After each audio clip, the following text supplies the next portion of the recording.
తమ్ముడు, చెల్లి, ఎప్పుడైనా మాంస సంబంధమైన బలం మీద నువ్వు ఆధారపడితే, నాకేం మా నాన్న ఉన్నాడు, నాకేం మా బంధువులు ఉన్నారు, నాకేం మా అమ్మ ఉంది, నాకేం మా తమ్ముడు ఉన్నాడు, నాకేం చెట్టంత కొడుకున్నాడు, నాకేం 7 అంతస్తుల భవంతి ఉంది, నాకేం మాదాపూర్ పక్కన 1 ఎకరం పొలం ఉంది అని భూమి వైపు చూసి ఎప్పుడైనా అతిశయపడ్డావా? బాధ, అంధకారం,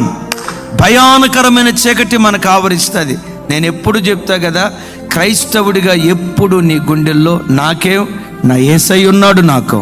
నాకేం నా ఆరాధ్య దైవం నాకు తోడుగా ఉన్నాడు, ఏనాడు ఆయన నన్ను విడిచిపెట్టడు, ముదిమి వచ్చే వరకు నన్ను ఎత్తుకుని వాడు ఆయనే, తల్లి వలె ఆదరిస్తాడు, తండ్రి వలె ధైర్యపరుస్తాడు, ఓ మంచి స్నేహితుడి వలె నాకు చేయూతనిచ్చి పైకి లేవనెత్తుతాడని